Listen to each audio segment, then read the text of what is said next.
John, guess what? Oh, your Mondeo's not come back again, has it? No. You've sold another Kia Picanto. No, wrong again, Jonathan. I'm actually really rather excited because not only can I buy cars from CarWow now, I can also advertise my leggy but really rather affordable used cars to the millions of people clicking on CarWow and its sister site, Auto Express, every single month. CarWow tell me that 3/4 of their audience are considering used cars, and it's getting better every day. Plus, it's simple, cost effective, and you get 2 major marketplaces for the price of one, so you never miss a car change. I think that might be the most interesting thing you've ever said on this podcast. John, how dare you? Anyway, car dealers who want to find out more can click on carwow.co.uk/partners/car dealer podcast.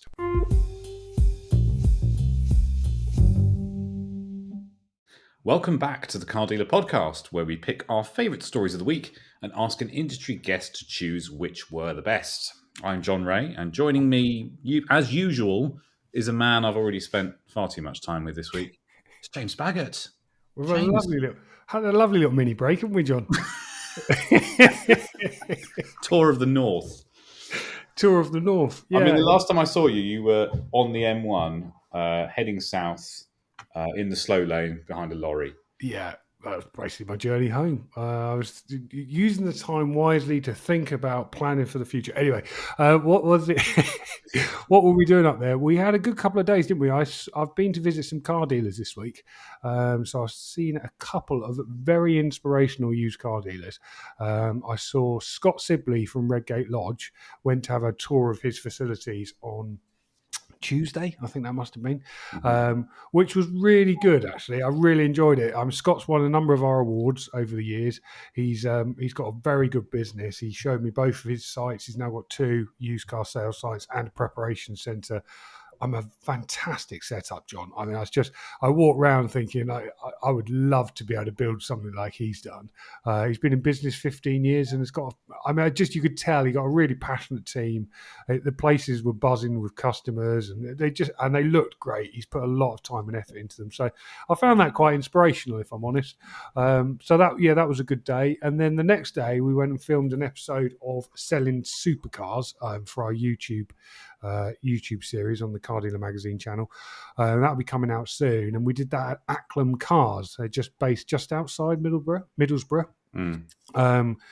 Which was a really good day, wasn't it, John? We sort of went into this place, and it's like they've got a site based in what's quite a busy kind of, I would say, residential area, really, next to an Esso petrol station. And I mean, actually, it looks like quite a small place from the outside, but when you go inside, the amount of time and effort and thought and care they've put into building this amazing dealership was incredible. They've got this showroom, which is, if you follow them on social media, you'll know. I mean, I certainly do. I follow them on Instagram and some of the other channels where they're very, very popular.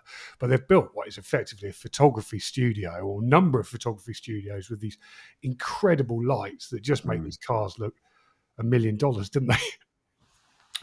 Yeah. I mean, my takeaway from that was, well, all my photos from that look fantastic. And it's not, I'm afraid, through my own skill. It's just that room makes it so easy to take nice photos.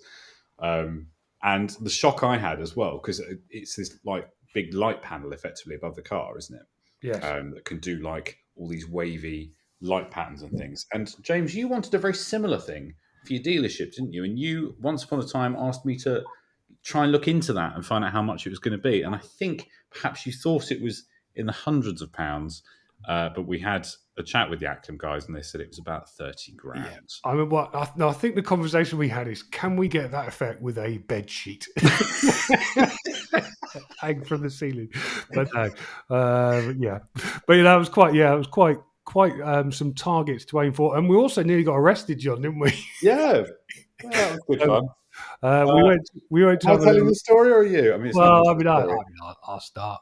You can fill in the gaps. But we went to have a little look at some of the car dealerships in Leeds, and there's some really, really nice ones in Leeds, like a Porsche dealer and a Ferrari dealer. And we thought, oh, this is a fantastic Ferrari dealer. Let's go and have a little look. So we walked on, just have a little look through the It little was look through. closed. We should It was point out. closed, yeah. I mean, it was in the evening. It was just after dinner, wasn't it? We walked on. No, no fences or anything. Can't open gates. Big car park. Walked in, and we got shouted at by what can only be described as a lamppost. It's a security system that just said, "You are being monitored by CCTV. You are trespassing. Please leave immediately, or we will call the police."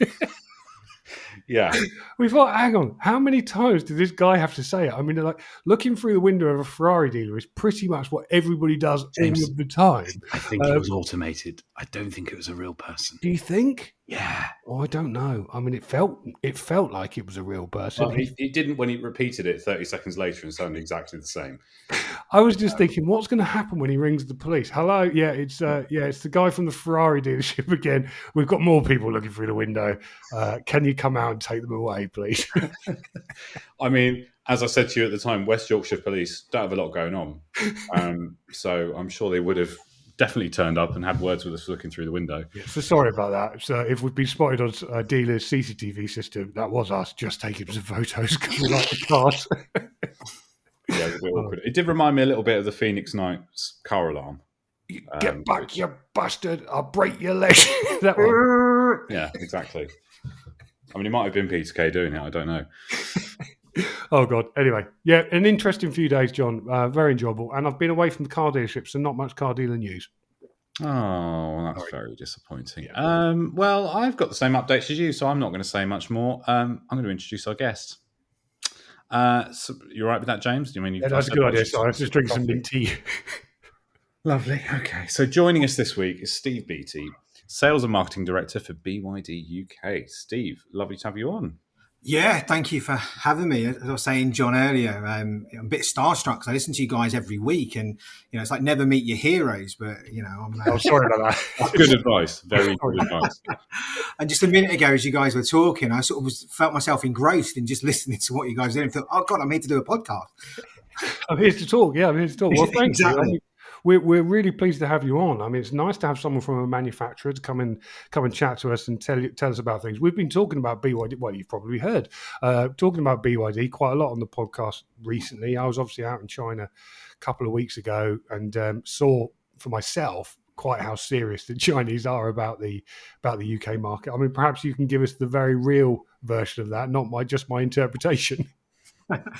Yeah, I guess absolutely. I mean, I can give it to you from a BYD perspective. Myself, I wasn't at the Shanghai Motor Show, but I was out in China in January. It was my first time to visit China, and it was incredible. The amount of brands that were on the road that I'd never even heard of. I think it's like 130, 140 brands. There's absolutely almost like a revolution going on in car sales in China at the moment. And I guess we're quite lucky that BYD are number one at that, to be number one in a market that big with that many brands is incredible. So but the BYD story starts a little bit further back really, because they bought buses over in 2013 and we've got nearly 2,500 electric buses running around London, taking people to work today, which was really good. And then in 2023, we launched the car branding. So yeah, we're absolutely serious. I work for Bono, who's our country manager, and then we talk a lot to Stella Lee, who just won World Car Person of the Year, which was an incredible feat, really. So she's very, very serious about the UK, and I often get conversations and calls about how serious she is about it, definitely. Yeah, I mean, we chat to a number of your dealers, from people from groups to some of the smaller groups that are representing you guys, and they say just how serious BYD is. I mean, one of the things we've heard is that you want to be number one in the UK within 3 years. I mean, is that a rumor or is that actually an ambition? Well, I think what you actually said there is an ambition. I think that's key. Every OEM, I've worked for OEMs for a long time, and I'm sure that in your own business as well, James, you've got an ambition of where you want to go. And absolutely, BYD's ambition was to be number one in China. Going back a few years, and they are number one in China. Their ambition, as they're constantly looking, is to be number one in the world. Now, if you're going to be number one car manufacturer in the world, in the big markets like the UK, you're going to have to be number one as well to be able to do that. So that's an absolute ambition that we have. And what is it going to take to get to that position? I mean, there's some very established brands here in the UK, isn't there? You know, you've got Ford, Vauxhall to some extent. I mean, they've dropped back, but you know, Volkswagen is a powerhouse. You know, to be able to push BYD, what is effectively still a new brand, into the number one position. How are you going to do that? It feels like my interview, actually. How I had to present my interview, James. I have to tell you all my secrets. You know, I think there's a few things. I mean, firstly, the UK is a really interesting market because actually, us as Brits are fairly, we're fairly well. We'll receive new brands very well. You know, we've only got to look back to when the Japanese bought over brands. Then more recently, when I was an area manager in 2008, I remember Kia and Hyundai launching in the scrappage scheme, and I remember the cars and where those brands are now. So I think, firstly, sort of history dictates that as a market, the UK is really open to new brands. So I think that's one thing that is going in our favour. I think the second thing is in terms of the assertiveness of BYD in terms of their models. You know, if you think we're on our fifth model. We've got our sixth model, which is about to launch in June, which is our Dolphin Surf, which actually only launched 2 years ago in China. You know, to be able to bring a model that quickly, you know, GB type approval, and to get it through to where we need to, both into Europe and UK. And then we've got another 3 models throughout the rest of the year. So firstly, it's models. You know, we need, of course, the UK public to accept BYD. The second thing is to make sure that we've got the right models. And then the third thing is to have a really engaged dealer network. You know, if we've got a really engaged dealer network, you know, we're supporting a profitable dealers moving forward, then ultimately we put all those 3 things together, then absolutely we've got the opportunities to become number one. You've worked for a number of different brands. What's it like? How's it different working for a Chinese car brand? How's it different? Well, I'm not sure what my family look like anymore. No. How's it different? I think for me I think I've worked for, you know, I think you go back sort of my career, you know, I had two jobs for 2 years, with 13 years with Vauxhall. And I'm from Luton, so Vauxhall family, I'm afraid. So in fact, my brother has just left the Stellantis plant. So he's the last of the family. So he's left actually a few days ago. So he's been one of the last to leave. So I think I was there for 13 years. And then, of course, I was at Volvo. So talking about how it worked with those two, it's the speed of decision making, James. I cannot believe how quickly we make decisions on product, on moving forward, on different things. And that's something that I think that I'm definitely learning from. I mean, I was always very, very driven and quick, and sometimes got frustrated in some of the more European car manufacturers and how slow things were made. But here, things are made very, very quickly. And sometimes I didn't even know a decision until I come in after the weekend when they've made the decision that we've got to deliver. You do find some car manufacturers can be a little bit tanker-like in their responses to things, and I feel like at the moment, especially with this change that we're seeing from China coming across to the UK, taking this market very seriously, that's going to cause a lot of problems. I think when I was out in Shanghai, what I really realised is just how serious China is about the UK market. I mean, what are you getting from the dealers that you're talking to? I mean, you've built a fantastic network. I mean, it's still growing. I mean, Yep. why are they invested in BYD? Yeah, do you know? I mean, I've got a presentation that our head of network Adam has built, and between us, when we go and see a new retailer, we'll present that. And actually, I find myself wanting to invest. I'm not about to remortgage and go and invest myself in a BYD franchise when I've sort of talked about where it's going. But if you look at where we are, I mean, we've got some really established players. You know, of course, we've got some big groups. We've got some local family groups, you know, which again is really good. So to have that balance between a network of, you know, your PLCs and your smaller groups. We've got 1 or 2 that are single sites as well. So most recently we bought on they've currently been a used car dealer in Northamptonshire. They've got a fantastic old Mercedes site, and actually it's not far from home, and I drive past it every day. I was like, that'd be a great site. And actually they contacted us. So we've sort of, I guess, left it open to who we can bring on. We want scale with everybody. You know, I think originally when BYD come in, they thought they only wanted a very small amount of partners. but quickly that sort of developed. But really, we only really want, like maybe 35-ish retailer partners, because we want everyone to have, not necessarily skin in the game, but actually opportunity to really drive the brand forward and have enough of enough sites to make use for them, really, to make it work.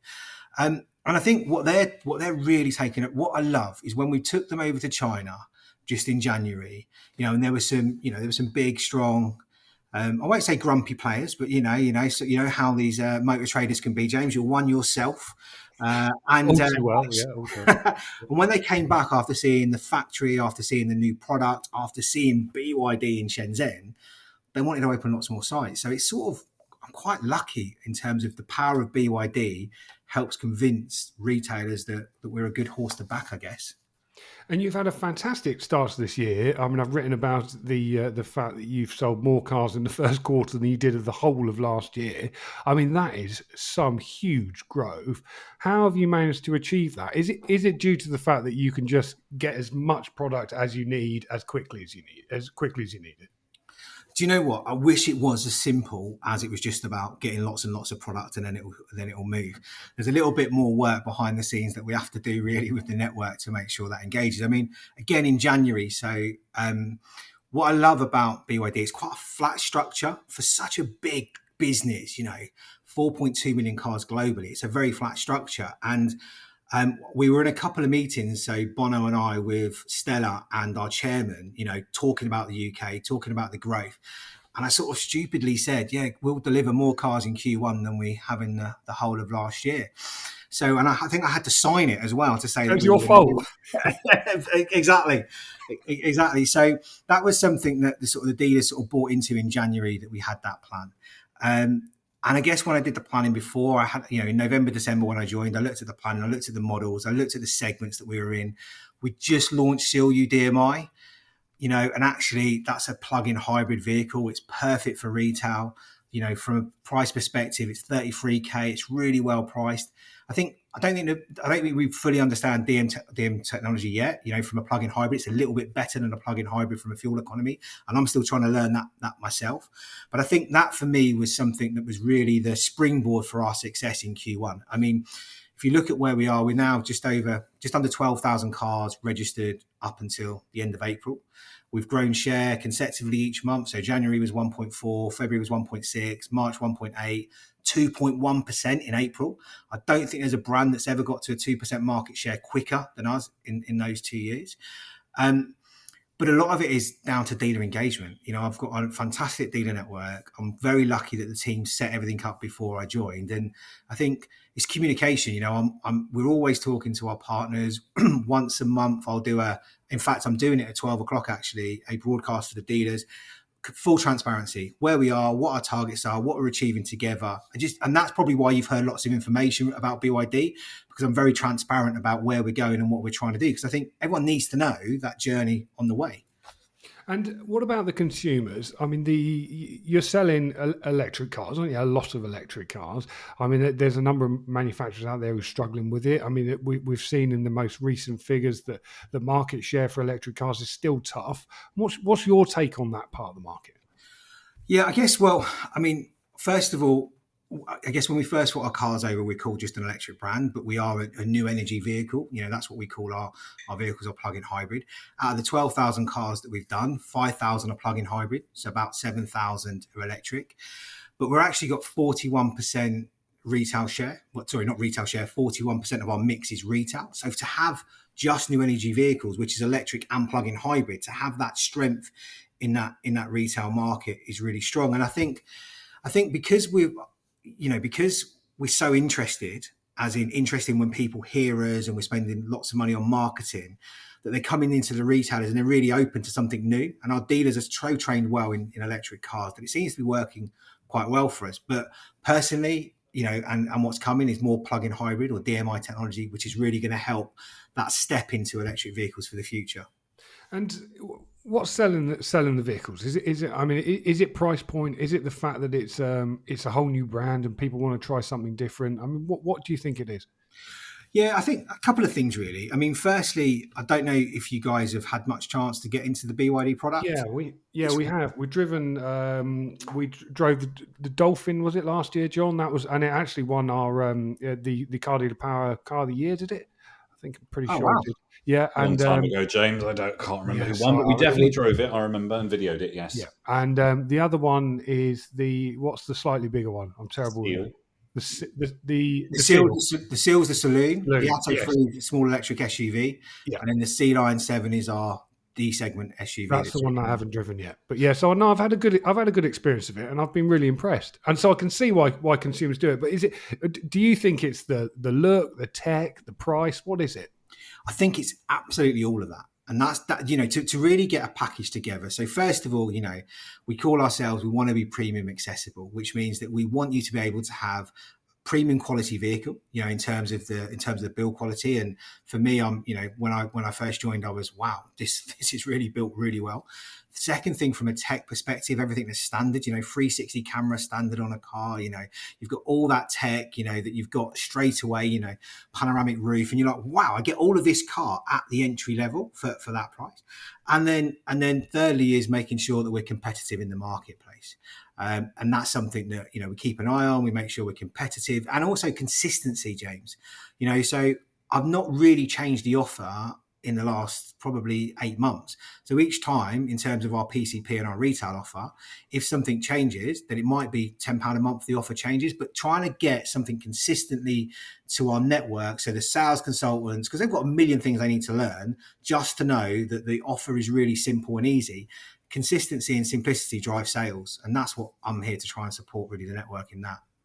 The other thing we've seen with a number of the Chinese entrants is that they've shied away from agency sales. They've gone in with the wholesale model, and they've really backed dealers to allow them to do their thing. I mean, what's your thinking behind that? Yeah, I mean, I'm probably a bit old school. I like wholesale. I think been involved in that for a long, I guess, a long time. Was it Volvo when they went direct, or just moved to direct? So I think it's important. We don't, as OEMs, we don't sell cars as good as dealers. We like to think we're great salespeople, but actually, when it comes down to it, a dealer will always sell a car much better than us. And also, as an OEM, we're hamstrung by a lot of things, a lot of processes in our system. Whereas actually, if you're a dealer, and it's not been taxed, or something's happened, or the part exchange has suddenly got a dink on it and it's changed, to do that from an agency level, it's really challenging to do that as an OEM, to deal with that. Whereas a dealer is so flexible. So for me, for us to have the growth, we need to continue with that flexibility, and wholesale is absolutely the way forward, really. And what's next for the dealer network? I mean, what's the numbers you're at the moment, and how much bigger do you want to grow? Well, I guess I guess I can push that back to you, James. Maybe you can answer it for me. So we've done just under 12,000 in 4 months. We've been 4 cars. We had Sea Lion 7, which launched in February, but the first real deliveries were back end of April, but it was only like about 150 that we delivered back end of April. So it's quite small compared to what that could be.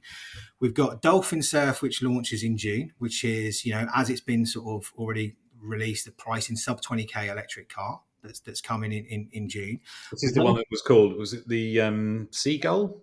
That's exactly the Seagull in China, which I would have loved to have called it the Seagull. I think, why not? The problem is, it would just steal your chips, wouldn't it? Absolutely. And then we've got a B segment electric vehicle, which launches in September. And then we've got a couple of more DMI products, which we're just working through, which they come.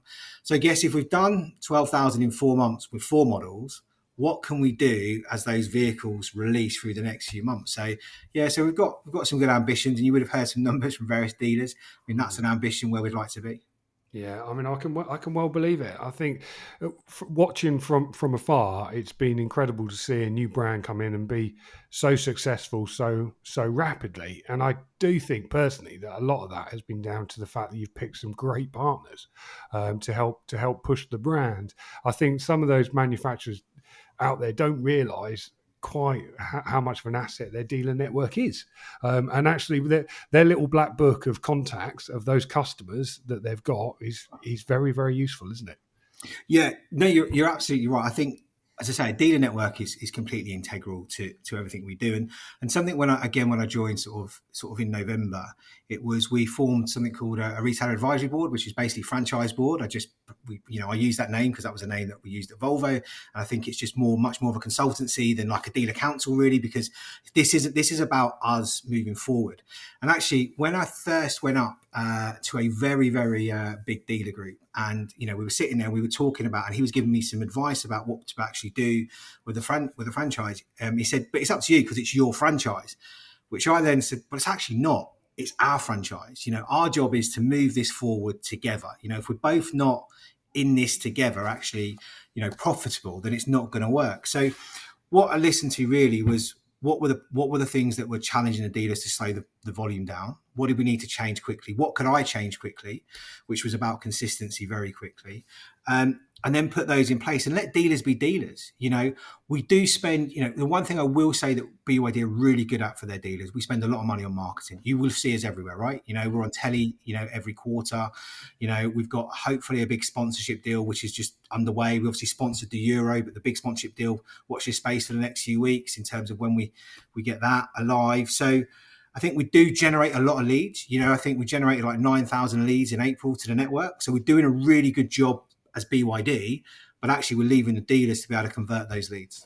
And you seem to be quite flexible in terms of the requirements you have of the dealerships that you do set up with. I remember at the start there were some dealers putting them alongside existing brands, putting it into used car centres.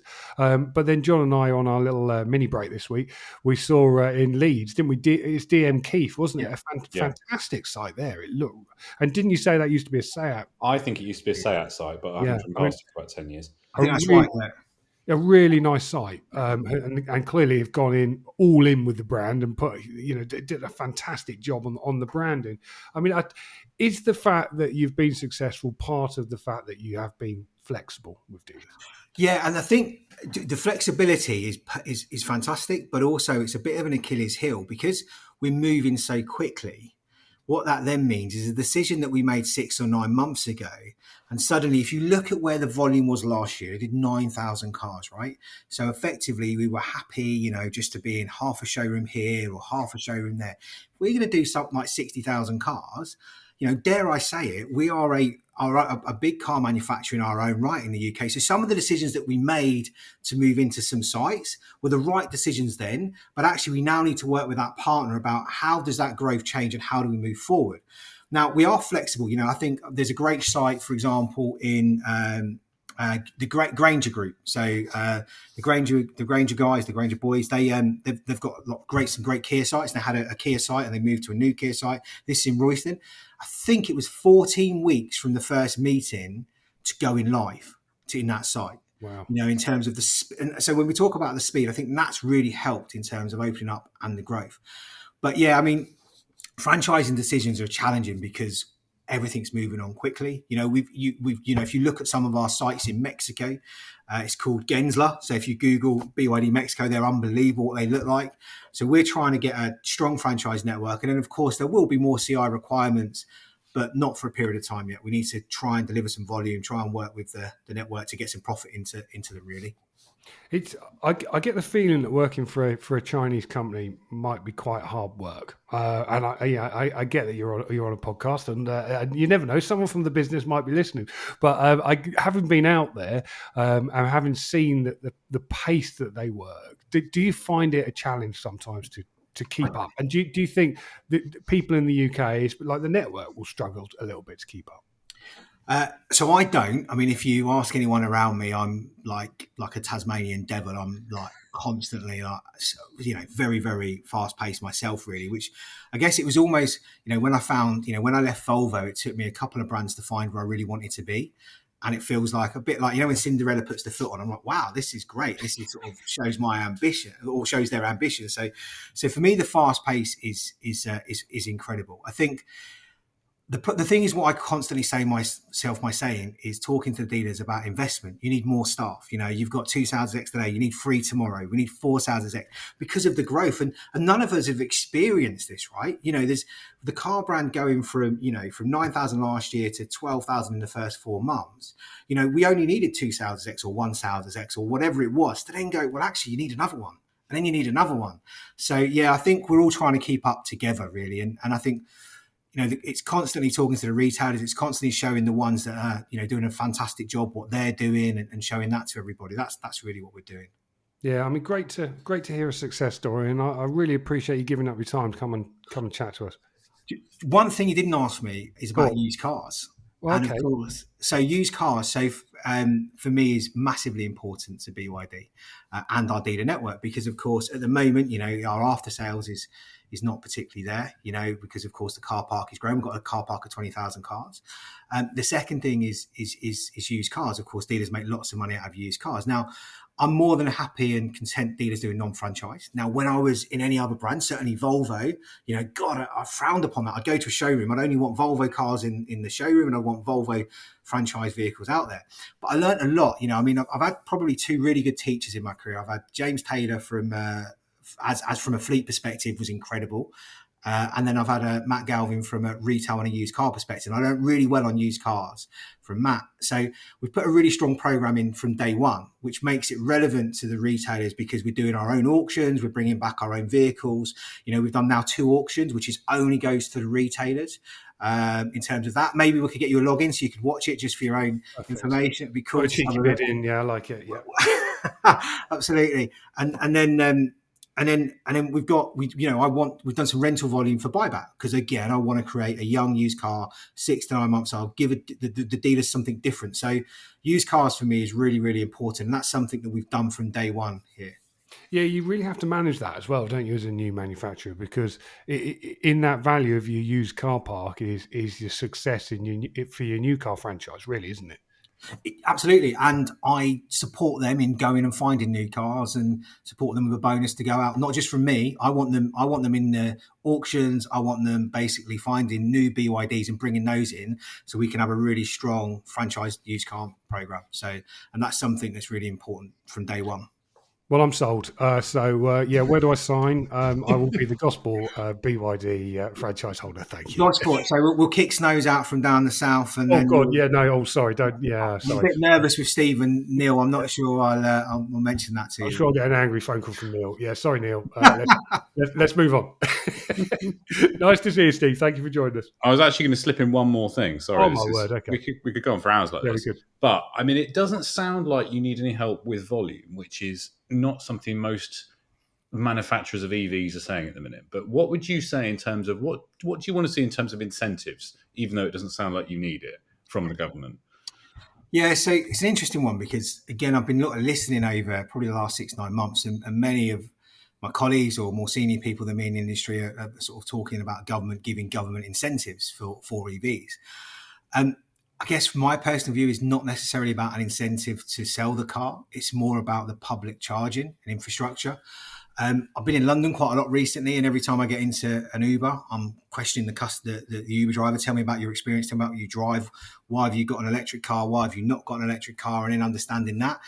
And it's all about, for me, is the government working out a plan in terms of the wholesale energy we bring and how do we then sell that to make sure that public charging is as competitive as charging at home.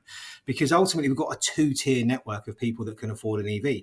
If you can charge at home, it's really competitive. It's really, really, you do lots of miles, it's fantastic. But actually, if you can't, it's too expensive. 70, 80, 90p a kilowatt is too expensive. So for me, the government need to support in terms of what does that wholesale energy cost look to be able to support that lower. Of course, you could put the VAT as one of those things, but it's only 12.5%. I guess when you take it down. And then the second thing is investment in supporting these companies, investing in the infrastructure in terms of what we need to do that. Those are the things that for me, I'd love the government to come up with a plan on. We'll be right back after this short message from our sponsors. Now, I'm really rather excited because not only can I buy cars from CarWow, I can now advertise them to millions of people clicking on CarWow and its sister site, Auto Express, every single month. CarWow tell me 3/4 of their audience are considering used cars, and it's getting better every day. Plus, it's simple and cost effective. If you'd like to find out more, car dealers can click on carwow.co.uk/partners/car dealer podcast. I'm going to move us on because we have to get through some stories. So James and I are going to run through our favourite ones of the week, and at the end, Steve gets to decide which one of us chose the best ones and who is the winner. James won last week, so off you go. I knew you were going to say that, and I wasn't prepared in any way, shape, or form. Sorry, John. So anyway, I'm going to pick the story of the week, which is tariffs, isn't it? I mean, we've had lots of tariff news. I wouldn't pretend to be an economist in any way, shape, or form, but I just thought I'd just give my take on the one that came out yesterday, which is the UK-US trade announcement that has lowered tariffs quite considerably for UK manufacturers. I say quite considerably to the point where just after Independence Day, because before that it was quite a lot better, John, wasn't it? Yes. Yes. So what happened yesterday as part of this deal? Did you listen to any of it on the radio or see any of it on the TV, John? Because it was just... No, James, because I've been in the same car as you for the last 3 days. I listened to it on Radio 4. You've exclusively had Smooth Chill on. I couldn't get that in my car on the way back, so I was listening to on Radio 4, and it was just with Donald Trump and Keir Starmer. The love-in was just absolutely sickening. I mean, it was really, really, really hard to watch. But anyway, what's happened is UK-built cars that did face a 27.5% tariff when being sold into America has now been reduced to 10%. The thing to remember is before the Independence Day, as Trump called it, it was only, I think, 2.5%, or maybe just a little bit more. So it's like 3 times more the situation we're in now. But I think UK car manufacturers are looking at this as actually it's probably a lot better than it could have been. It's easier to swallow, isn't it? It is slightly easier. I mean, JLR seemed to be pretty pleased about it because they allowed Sir Keir Starmer and his entourage to descend on the Solihull plant yesterday to announce the deal. The weird thing was he had to phone into the Oval Office, so he was on speakerphone to Donald Trump as they were doing the press conference. Was he? I mean, I didn't see it. Was he holding his phone up like this? Yeah, like a youth walking down the street. Yeah, he was. Yeah, secure. Yeah, It was quite awkward, but obviously, I think JLR must be quite pleased about the deal if they were happy to bring the Prime Minister in to talk about it. I can't help thinking, though, the deal still looks pretty painful. It feels to me like the Americans have got a far better deal than we have, and they're just trying to spin it a little bit. I think 10% tariffs on them are still not great. 10%. Well, yeah, because we've not gone into detail there, have we? And some of the detail is that to get that, of course, we've lowered our tariffs on American cars coming here. And I don't have the exact figure to hand because it's somewhere in this story, but I think we've sort of halved the levy on American cars coming here, and it's a much smaller levy coming this way from America than it is going the other way. And I think Donald Trump has this weird, I'm not going to call it an algorithm, he has this weird sum that he's done to work out what he thinks the UK or whatever country is charging as a duty on American cars like for like. And he puts in things like VAT and all this sorts of stuff as though we don't charge any VAT on our own domestic product. And somehow, like everyone's charged VAT. Shouldn't come into working out the duty equivalent. But it has been halved. I mean, I'm hoping he doesn't look at this in a year's time and go, why is Britain not buying loads of Jeeps? Why is this not happening? And the answer is because they're not really very suitable for Britain or Europe. So to that extent, I don't think we're going to suddenly get inundated with American cars for all the reasons that we usually talk about, where they're just completely unsuitable in lots of ways for us. Not least, also, I think lots of American car makers don't bother to make right-hand drive versions of cars in America because nobody wants them. And it's a very small market.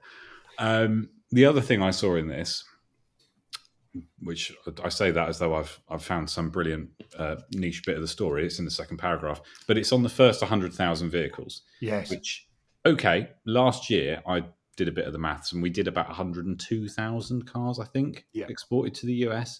So it sort of puts a lid on any ambitions for further growth, doesn't it? It's like, well, carry on with the status quo ish, but you ain't sending any more there than what you're already doing. So It doesn't feel like the best of deals, does it?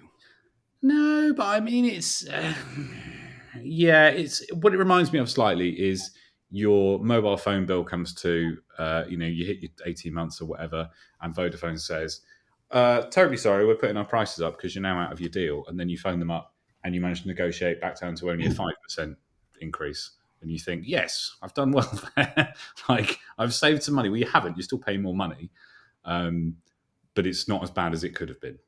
It's a very good analogy, John. Donald Trump, the Vodafone of the world. I like Other mobile providers are available. They don't sponsor this podcast. What did you think of it all, Steve? I mean, there's been a lot of news on tariffs this week, isn't there? Yeah, there has been a lot. I think, from where it was, it's a positive, right? I mean, from where it was originally, it's not, but where it is now, it's a positive moving forward. And I think if I was working in JLR, I'd be very happy from where it's moved forward, really. So I guess, it's better than where it was. Could it be better? Of course, but I guess you take what you can. Yeah, Adrian Mardell, the chief executive for JLR, seemed very happy. He said he warmly welcomed the deal. Like an old friend. No, he didn't say that.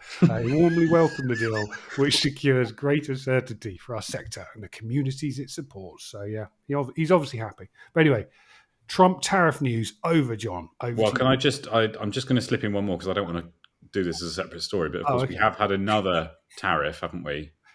Bit of news, which is India. India, yes. US. And do you know what? I'll take this as my story. Why not? It's good because I haven't read that story, so that's why I didn't include it. Dear James.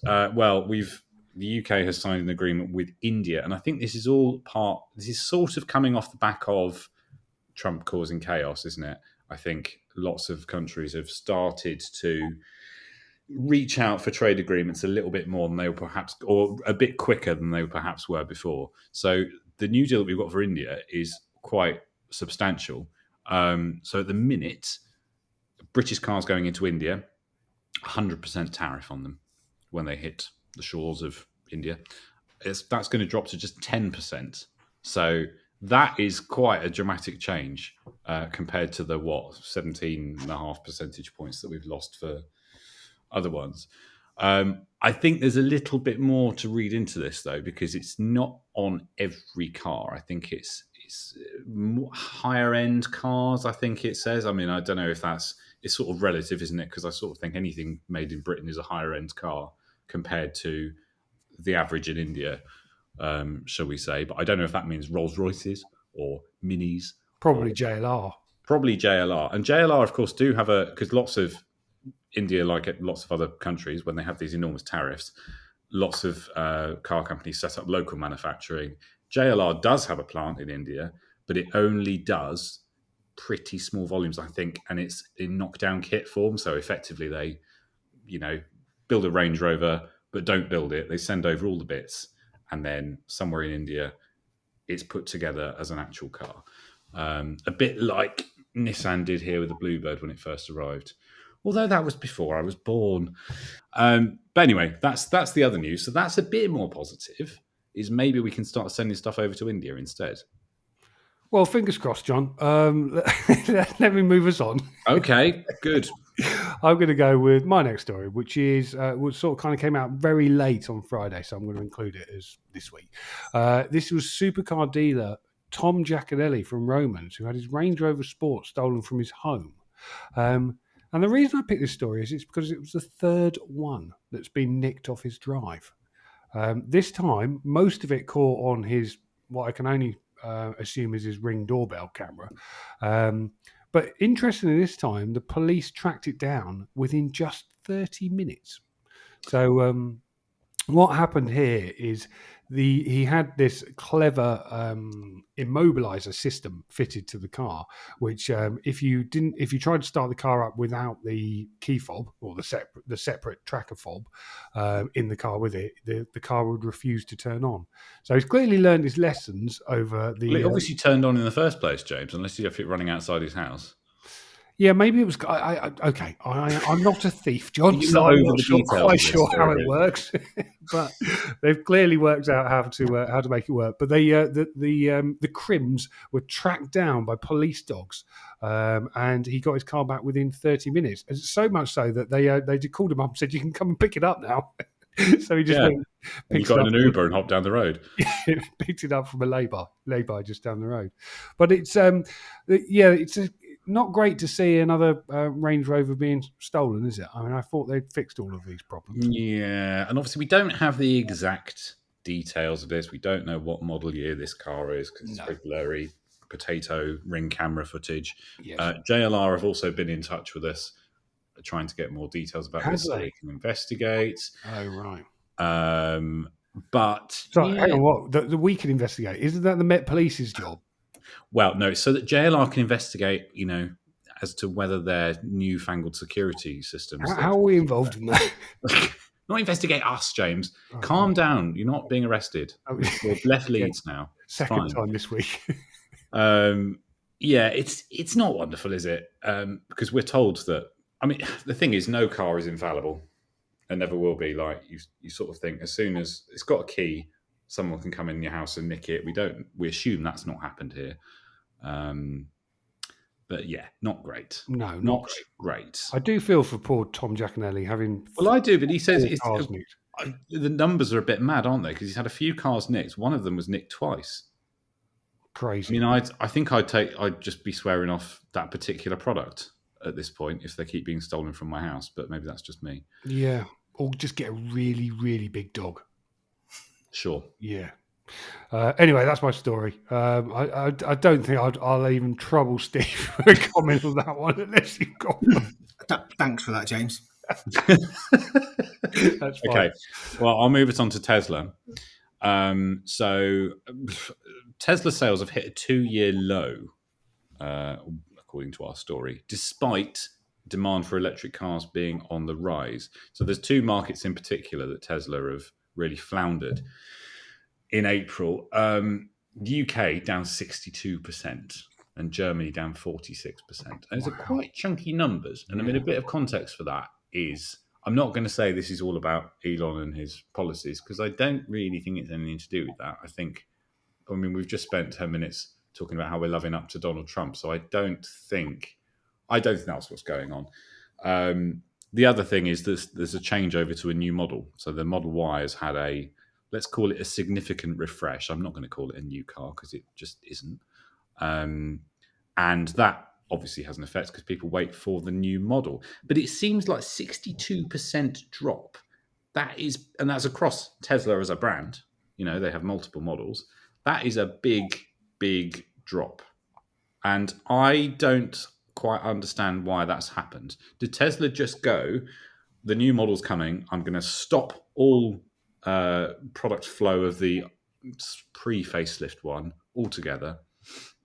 Or is it just that people are really that invested in the facelift that they hang on and don't buy the cars? That's what I want to know. And it's partially because they've got a different model for shifting all their cars. I suppose they don't mind, but it's not. It's completely different to what any other car manufacturer I think would do. I think back to going on new product launches, and what I'm often told is, the existing one, it's on sale while stocks last, but demand is still really strong. They're still selling really well.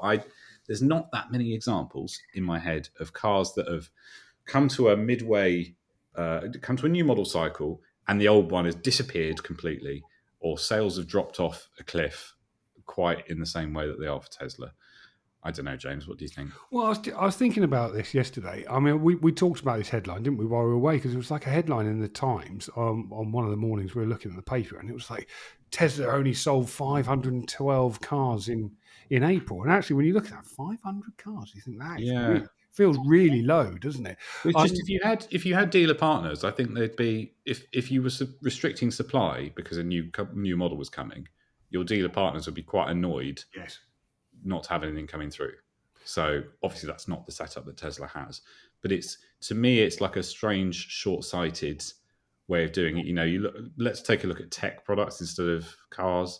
You can walk into an Apple store and buy an iPhone 15 until September, and then the 6th, like literally a day changes, and then the model changes immediately. There's not a sudden drop in supply completely. I think the Musk effect has worn off a little bit as well. He seems to have dropped out of the news. He's not in the Oval Office, is he, anymore, with his kids on his shoulders? And he doesn't seem to be saying as many things. I mean, I don't know whether I'm just not noticing it or whether he has just decided, I probably need to take a step back here and concentrate a little bit on sorting my company out. Don't know. Steve, yeah, I mean, it's awkward ones coming on, but I mean, Tesla and BYD are often mentioned in the same sentence, aren't they? I mean, when you read the national newspapers, they're often compared. Yeah, I think, going back to the Tesla story, the one that I was particularly delighted with was when in the Telegraph they wrote that BYD, obviously BYD UK beat Tesla UK in January, but as we say, one swallow doesn't make a summer, right? That was 1 month. Actually, if you look at the data a little bit harder, as much as I'd like to join you on saying, where it's going, Tesla are only 1% back year to date in the UK if you put the first 4 months. And they operate differently to an OEM. And because I think them being a direct business is what you often see is they'll have a flurry of registrations in one particular month, and then they'll take another 4 or 5 weeks to deliver all of those vehicles. Whereas you'll see us as most OEM doing a wholesale environment will keep it consistent with what the market does. So I guess I wouldn't be too quick to jump that there's an issue with Tesla. It's probably just with some phasing, I would imagine. Yeah, that's interesting because they do kind of bring these bulks in, don't they, towards the end of the month? And sometimes I think the national newspaper writers seem to forget that or conveniently forget that. But it does seem there seems to be a consistent story out there now that people want to kind of bash the brand, I feel. Yeah, Steve, I'm going to put words in your mouth. Do you think it's poor product planning? I think everyone runs an OEM in a different way. See, I've been media trained, John. Very good. The way I would run an OEM is in a different way to that. I had no idea, to be honest. I don't know the inner mountains of how Tesla works, really. Right, John, was that your story, my story? It was mine. My God, I've got to find another one. I am going to go with, let me pick our friends at Swansway. Mutual friends indeed, actually. I think mutual friends at Swansway because they've got I think it's 3 BYD. Yeah, that's correct. And actually I was upset in one of your articles and messaged David because when they've taken over the Stoke showroom and you talked about them putting in their used car brand. Well, no, they're putting BYD in that brand as well as the used car brand. I was like, David, that's not in the article. So, yes. But no, they are. And they're a great partner. They're doing a fantastic job. They're doing really, really well for us. So, it's with the brothers actually only a couple of days ago. Yeah, they're a great bunch of guys. But this is a story about their results from last year. So Swansway posted pre-tax profit for 2024, £7.7 million. The figure is down on 2023, but the team say they are more than satisfied. Were their words? I mean, I'm pretty sure I'd be more than satisfied with £7.7 million worth of profit.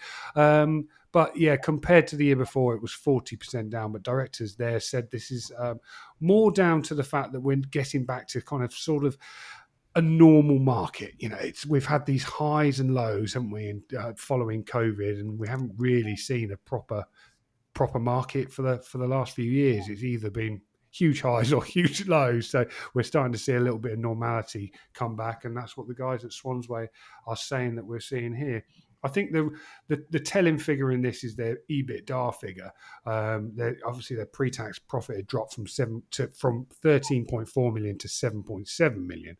But if you look at EBITDA, which takes into account a lot more things in the business, that only dropped 5 million from 24 million to 19 million. I think that's a little bit more of an interesting statistic. It's the one that we use for Car Dealer Top 100 because it gives a more rounded picture of a business's performance. And I think the guys there are going to be quite pleased about that. I mean, I certainly will be. And I think what will be interesting is just the context these figures will sit as we start getting more results coming in. Swansway have been very fast here in getting those results out. Their year end is the end of December.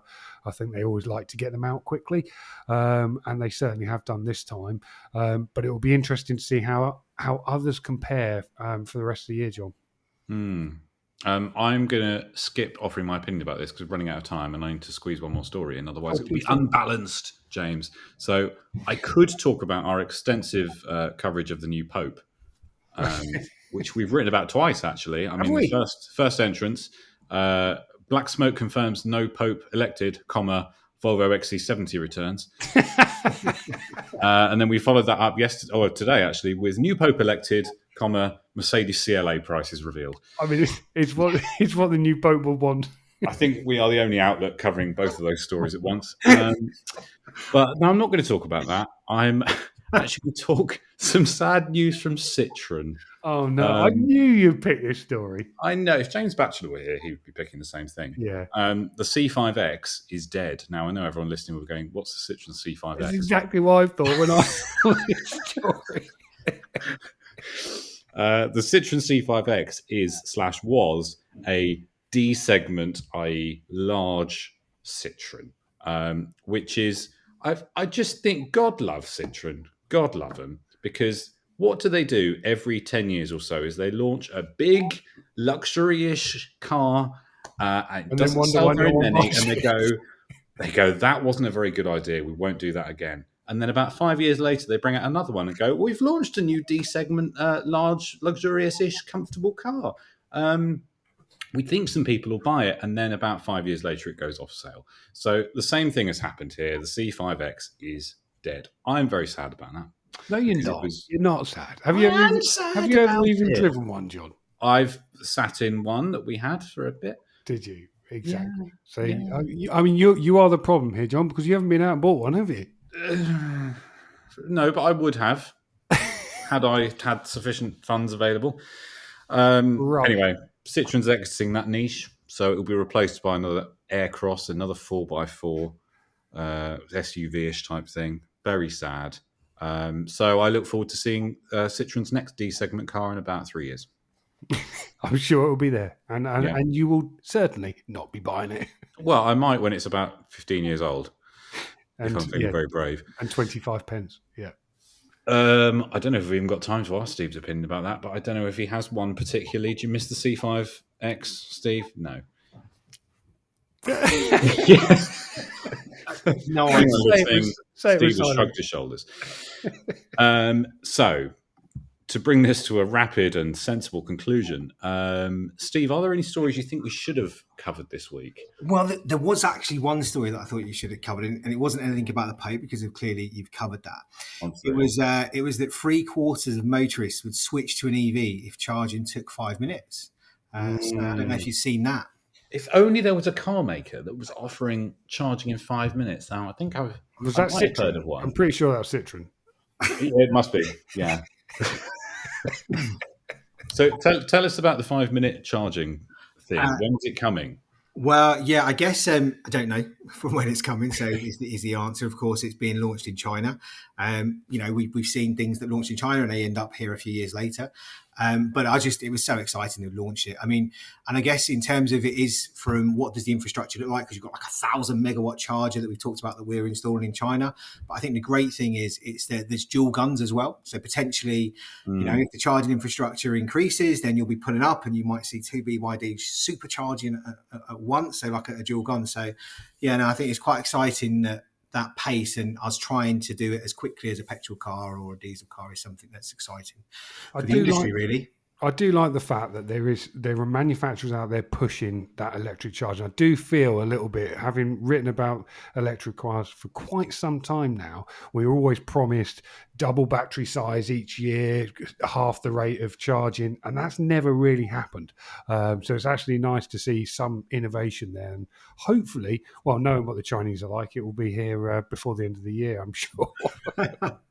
Well, I'm not sure about that, but Of course, very nerdily, BYD make chargers, don't they? Because I plug into lots of chargers that are BYD, I think.